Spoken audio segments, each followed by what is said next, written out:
Hello everyone and welcome to this video. Today we're going to be talking about the Real Fantasy Blaine Realistic Dildo. So let's get started. So this is the Blaine Realistic Dildo itself. Now as you can see, this features a realistic veiny shaft which is also textured for extra stimulation during use. It also features a round head just here as well. It's made of a soft material, so it's very soft and comfortable during use as well. It's also flexible yet firm, and it's also suitable for a strap-on and suitable for both vaginal and anal stimulation.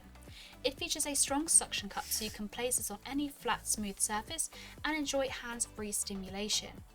When using the Blaine dildo, we would recommend to use a water-based lubricant for extra comfort during use, and of course make sure to clean after every use, and for this we recommend to use toy cleaner and lukewarm water. Alternatively, you can also use a mild antibacterial soap and lukewarm water as well. And that is the Real Fantasy Blaine Realistic Dildo. If you have any questions, drop a comment below and we will get back to you as soon as possible. Thank you so much for watching, and we'll see you again next time.